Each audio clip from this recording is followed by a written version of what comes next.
What's up guys, Owen from Owen Thomas Woodcraft back again. Welcome back to my workshop and welcome to part 2 of the pole lathe build. So last time we sorted out the bed and the poppets.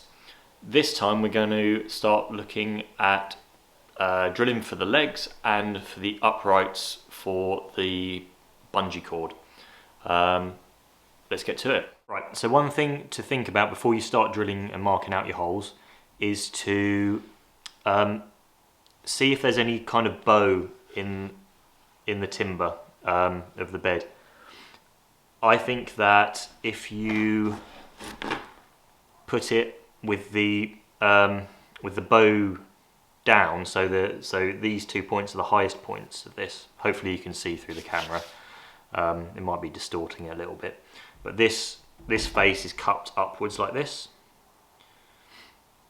I think this is the best face to use rather than use the side where there's a curve down, purely because when you put the poppets on top, if you have a hump in the middle, the poppets might rock on that hump. But if you use this side, the two edge points of the poppets are going to sit down there tight. Once you bang the wedges in, they'll sit on tight there, and it shouldn't move, so you shouldn't get any movement in that direction. So it's worth checking to see if there is a bow. There probably will be if you have just left the surfaces sawn. So yeah, look for that. And I would always use the cupped side as the top.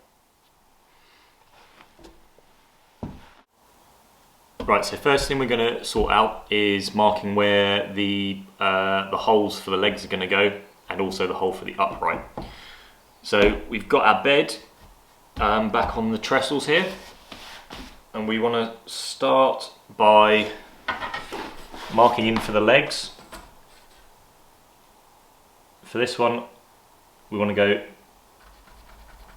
9 inches in. This side we're going to go 6 inches in. And I'll mark in about 3 inches, 75 millimeters from the edge. Because we're going to drill on an angle, you need to allow enough material on the underside so that the hole doesn't come out at the side.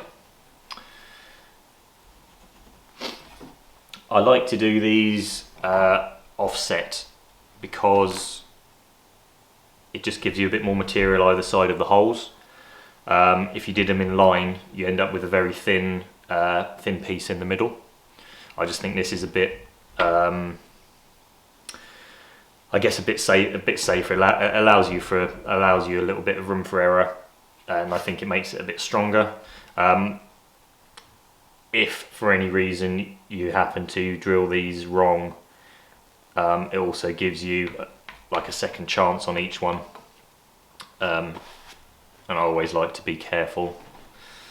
Cool, so we've got those marked. Next one we'll do is going to be the upright. So we want to mark a centre line in there and come in about 4 inches. You don't want to mark this too close to the end because again, you need a bit of material there to give you strength, because there's going to be some pressure on that upright when you're turning. So these are our points now. For the legs, we're going to drill at an angle. We're going to drill at an angle this way, but we're also going to drill at an angle that way as well. So I'm going to use a combination square and just mark a sight line for the legs. That's at 45 degrees.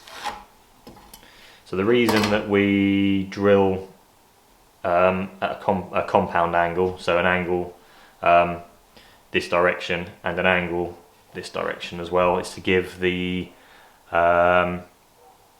lathe a good solid base, so that it's much wider than the actual bed, because once you start spinning once you start spinning bowl blanks on there, you'll find that there's quite a lot of force and momentum that goes on. So you want something nice and stable so you don't wobble around loads. So like I said, we've got to drill the legs in at an angle. Marking this is nice and easy, but to get the angle, the upright angle, we're going to need to use a guide. So you can either use a sliding bevel and a protractor and set that to the right angle. I've actually got one of these protractor squares. You don't need one of these, but they're super handy. I've got it left over from when I worked as a joiner. But they are super handy because it locks it. There's a number guide around here, and you can lock it to the right angle. So I am going for 40 degrees on here.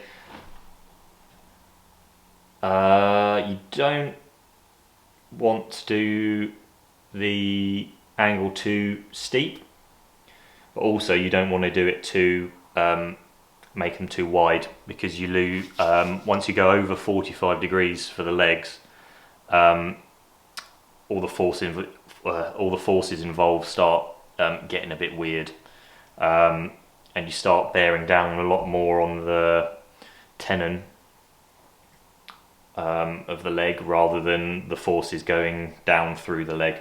So 40 degrees seems to work pretty well. So that's what we're going to do. So I'm going to be using a 38mm auger bit to drill these holes. That's 1.5 inches in imperial. So it's a pretty good size for legs. You could go a little bit bigger if you had a larger if you had a larger drill. I wouldn't go much smaller than this because you need strength on the legs, and 1 inch is a little bit too small to my mind. Cool, let's get drilling. So I line up my bevel with the 45-degree mark we put on here, and I get the lead screw of the auger on that line, and I just get it started, not worrying too much about being on angle at the moment. It's just good to get the screw started in, and then I can work my way down once I can feel that the screws started biting.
So obviously it's quite a big drill, so yeah, it does take a bit of doing. You could try it with a corded power drill if you've got one powerful enough, but it is quite a big hole to drill. I find though it's more effort, as hand tools always are, it's not that much quicker doing it with a power drill than it is to do it with one of these.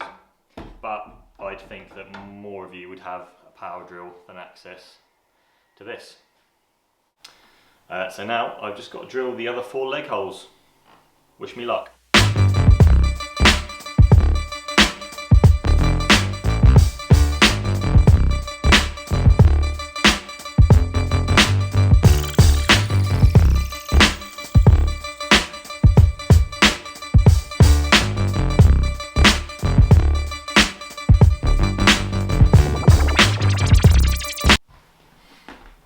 Right, so now I've got the holes for the legs drilled. We're going to look at doing the holes for the uprights for the bungees. Now, if you aren't planning on using bungees and you're going to go full traditional and use a pole, you don't need to do this bit. But I always work off of a bungee because, well, a few reasons really. Like finding a nice pole that's going to last me a good long time is really difficult. I also work indoors. Obviously my workshop's inside, so it's difficult for me to attach a pole anywhere. And I also find that the bungee, it's just a lot more consistent with regards to how it feels. And I did start using a pole, but when they broke, and I got a new one, I then have to sort of learn, kind of get a new feel for it, learn how it feels, learn how hard I need to treadle, and I decided that just pulling out a new length of bungee cord was a lot more practical for me. So it's up to you, your choice really. I'm not going to tell you you're right or wrong, but yeah, if you're going to use a pole, you don't need to do this bit, so you can skip ahead a little bit. So for the uprights, we don't need to have them quite so splayed out as we do the legs. So I'm going to reset this to about 25 degrees. And we're just going to get drilled straight off the end at this 25-degree angle.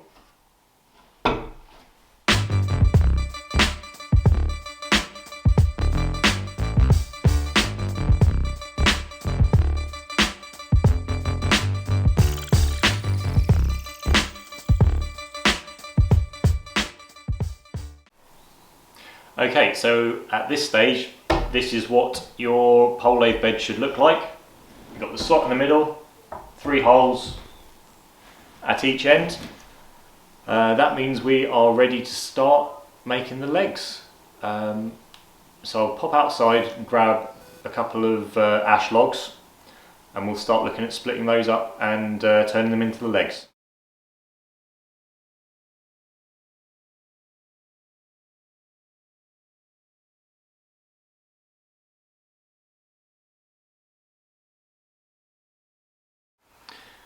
Okay, so for the legs, I normally use ash wood. It's a very strong wood, it's quite flexible, so it's going to stand up to quite a lot of the abuse that it's going to get as you use it. You could probably use another wood if you wanted to. I always choose ash because I think that this is the best thing to use. So I've got a length that is just over 1 metre. I don't know what that is in inches, 43-ish, something like that.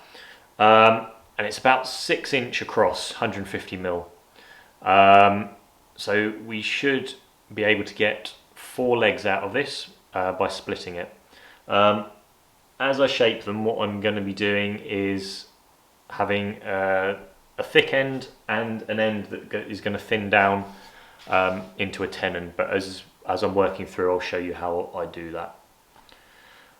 So yeah, let's split this apart and see what we can do with it.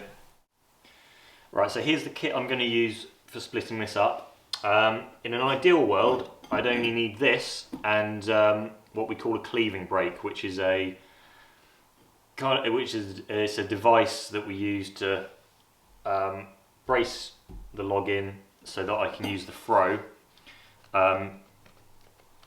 to lever it apart.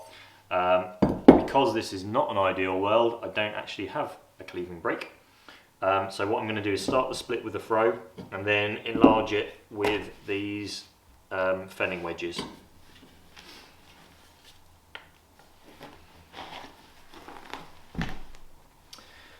So I'm going to start the split making sure that I go through the pith. You always want to be trying to go through the centre of the tree.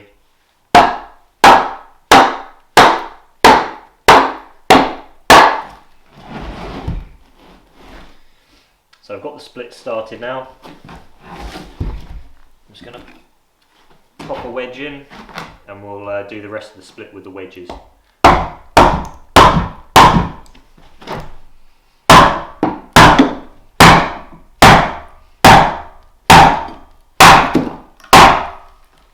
There's a little bit of a knot in the middle, a bit of a swirl, so it's takes a little bit more than it should do to try and push the split through that. I don't think it's going to cause a problem actually making the legs. We'll just have to check when when all the splitting's done that there's not like a big knot through the middle or anything like that.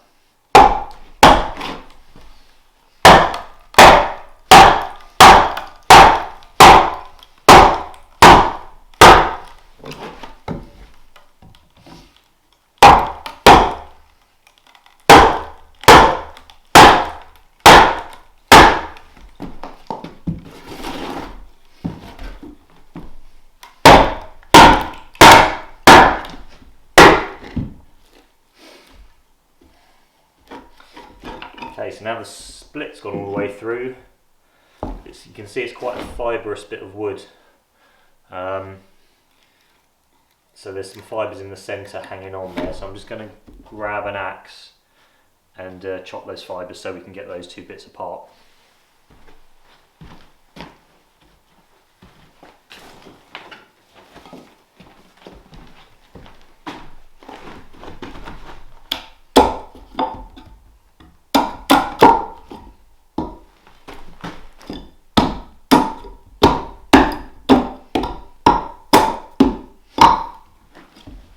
Now this is one of the benefits of using plastic wedges rather than metal ones, is that I can use my axe in there without worrying about damaging the edge.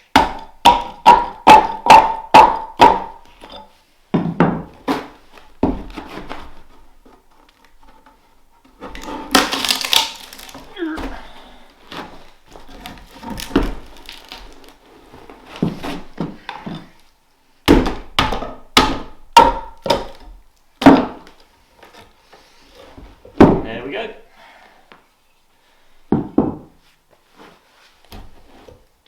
I'm not really sure about this. This knot might cause a problem, but I'm not going to make a decision on it yet until I've split these two again.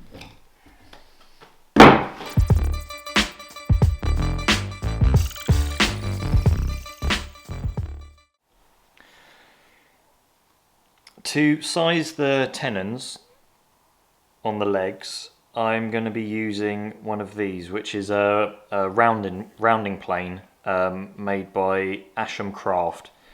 Unfortunately, I think they've stopped making these now. So if you ever see any for sale, get a chance to buy one, do it, because they are going to get rarer and rarer and more expensive to buy. Unfortunately, this one's not actually mine. I've borrowed it. If you don't have one of these, you can just shape it with a draw knife to the right size. But this is just a little bit more accurate, so it should give a better fit. So I'm going to start with the legs. I'm going to pick the smallest end, and I'm just going to mark on this one end the finished size that I'm aiming for, so I can make sure that I'm going to be shaping it to the right size. Okay, so I put the legs in the shave horse, and shape the very end down with my draw knife to get it to the right size so I can use so that I can use the rounding plane to get a nice neat tenon.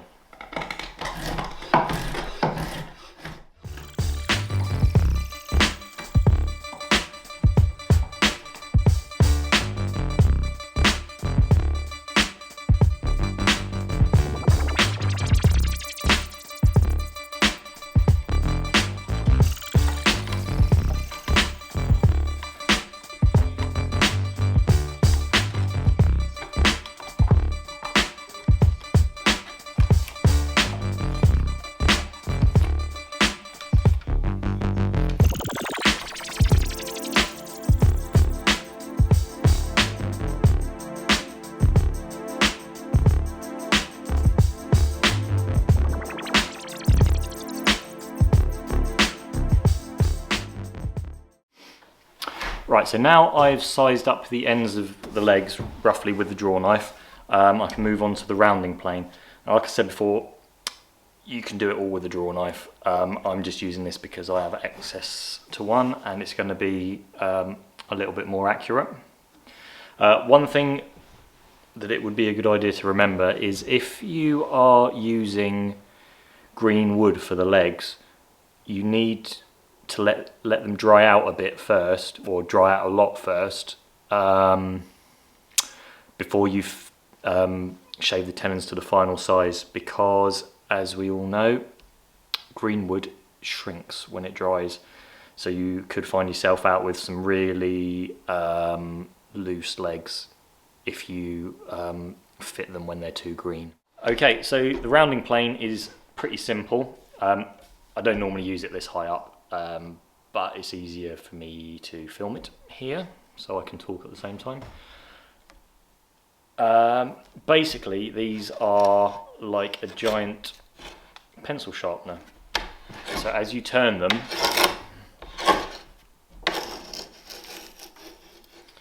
it takes a shaving of wood off the outside. By the time it comes to the top, it's sized to the size that the plane is set to. In this case, 1.5 inches.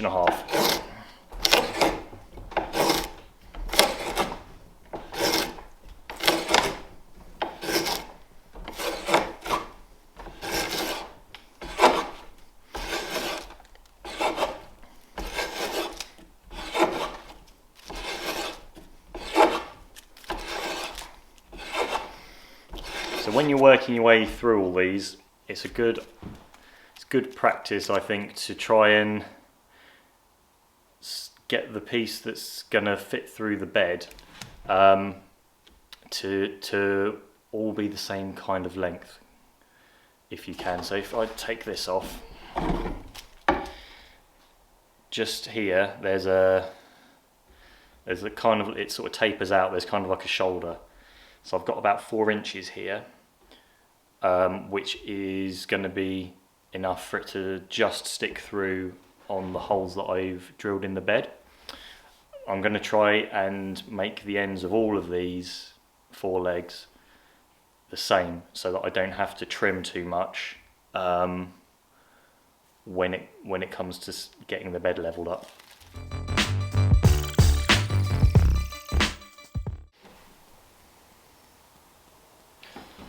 Okay, once you've shaped your tenons, go ahead and knock them in. Try and get them in as far as you can, so that there's no movement further forward. And then you want to turn it over and see how it looks. You may find that the legs are slightly uneven, or you may find that the bed seems a little bit too high. So I personally, this is just me, I like to have the bed around waist height. It's a good height. It seems a good height for me, and it works quite well, giving the treadle enough space underneath of the bed to travel. And it also means that the poppet sizes that we have, they're definitely going to be the right, we're definitely going to be able to get the right height out of the poppets that we've made.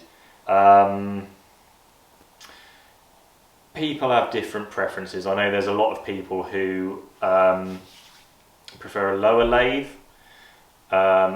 Personally, I like one that's, relatively speaking, quite high, so that it keeps my back up straight. Because you don't want to be bending. I wouldn't want to be bending over all day, turning and pushing a treadle down, because I think that would be really bad for your back. If you find that the legs aren't the right length, the best option is to flip it over again.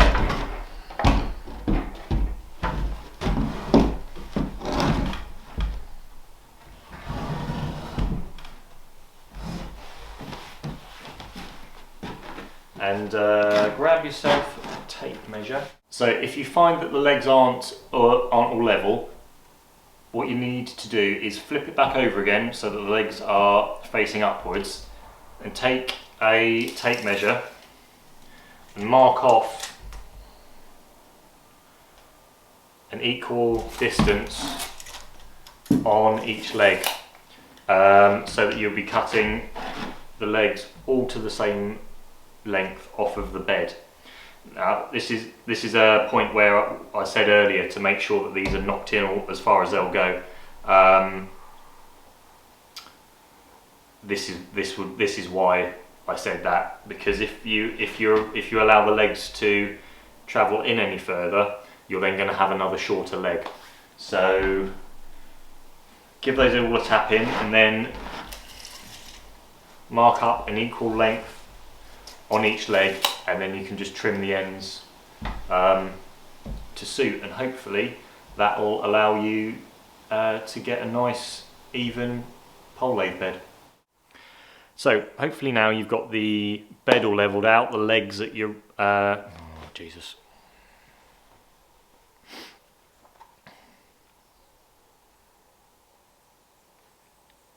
So once you've got the bed levelled out and the legs all to the right length, the next bit to do is to make the uprights for the bungees. That is basically the exact same process as the legs, except this time you want them to be at least 1.5 meters long. Some people like to have the poles for the bungees really high. I think I guess I kind of have mine fairly short. That's possibly because when I take my lathe out to shows, I want to be able to fit it underneath my gazebo. So I've actually got them a bit lower down. Doesn't really make very much difference to the action of it. The only thing that you need to bear in mind is that there needs to be enough room for the bungee to travel down with one of your treadle strokes. But for me, about 1.5 meters for the whole thing is the right size. So I'm going to get on doing that. Split the log again. This time I'm only going to use half of the log, because we only need 2 uprights. We don't need 4. Yeah.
should be where your lathe's at the moment.